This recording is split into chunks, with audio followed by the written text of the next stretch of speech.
The subject of this video is the Trump federal criminal prosecutions and the 2024 election. An NBC poll was released last week that had Trump leading Biden by 5%. I would estimate that roughly Trump would receive 75 million votes in November, even if he had been convicted of a felony before Election Day. Sad, but most likely an accurate forecast. If Trump wins, and that is certainly possible, he will find a way to get rid of the two federal criminal prosecutions, either by pardoning himself or by having his attorney general fire Smith, which can only be done with calls. And for that, I'm referring to a federal regulation that can be found at 28 CFR, which stands for Code of Federal Regulation, section 600.7. It's called Conduct and Accountability. In that regulation, a special counsel, quote, may be disciplined or removed from office only by the personal action of the Attorney General, end of quote. Trump's Attorney General, a job requirement would be that he would fire the special prosecutor. The special counsel can only be removed, quote, for misconduct, dereliction of duty, incapacity, conflict of interest, or for other good cause, including violation of department policies, end of quote. That's from the Code of Federal Regulation. Either option, if exercised by Trump, would result in legal challenges, and both would lead to a third Trump impeachment, and his attorney general would also be impeached if that person removes Smith, assuming that the Democrats had a majority in the House, but no Republican senator would probably vote to convict, since Mitt Romney would no longer be a senator since he's not running for re-election.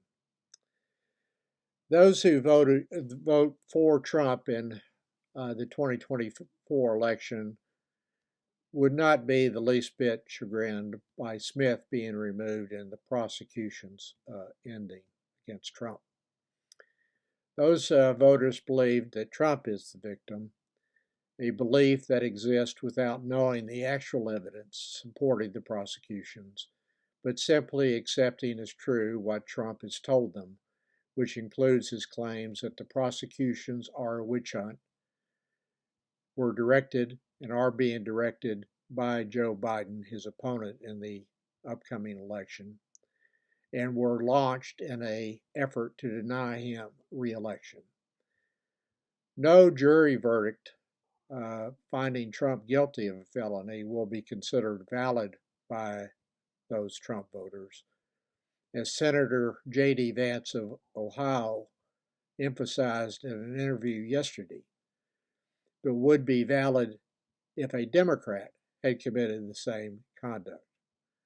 Their opinions are driven by their political affiliation of the defendant rather than the facts of the case. If Smith is dismissed, that would leave the Georgia and New York criminal prosecutions, which Trump cannot stop prior to their conclusion. While Trump is leading Biden in some polls, there is some data in the polls so far that point to problems ahead for Demagogue Don.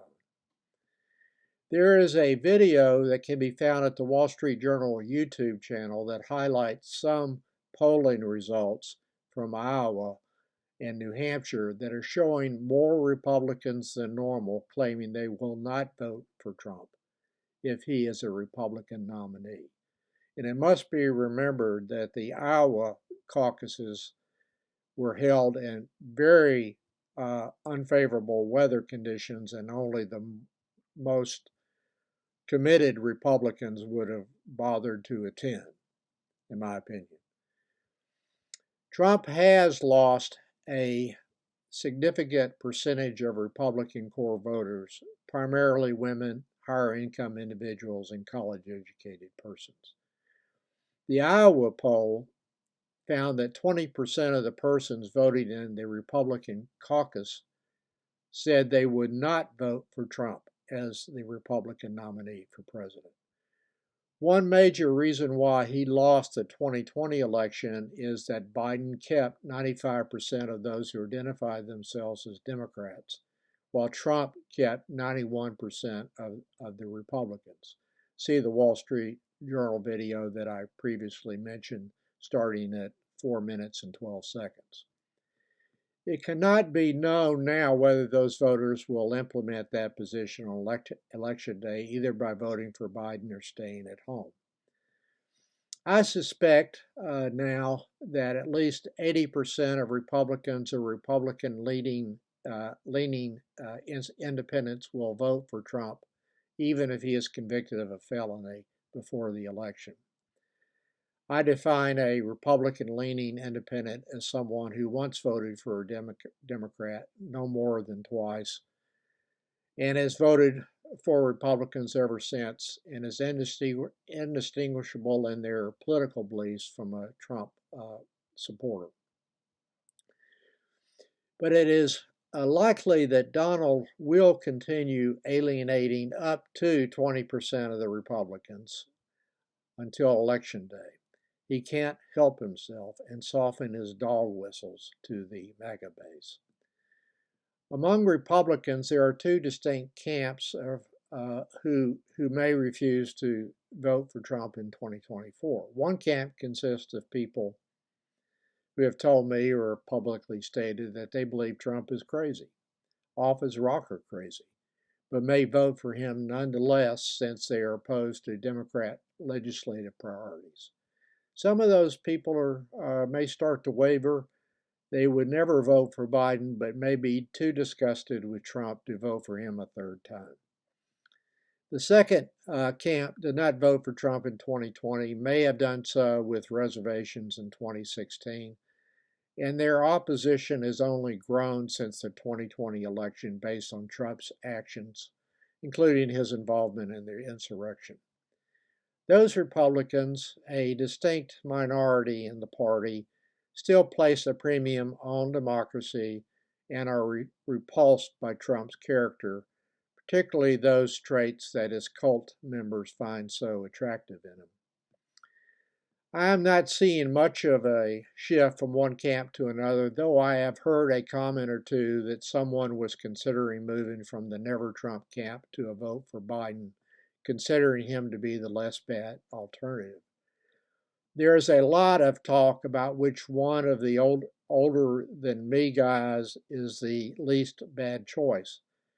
I heard Bill Mayer comment that Clinton has been out of office for 25 years and is younger than either Trump or Biden. That caused me to actually check to see whether that statement was true. I found that Clinton is younger than Trump by 2 months and is, of course, younger than Biden, but has been out of office for 23 years, leaving in January 2001 rather than the 25 years stated by Mayer.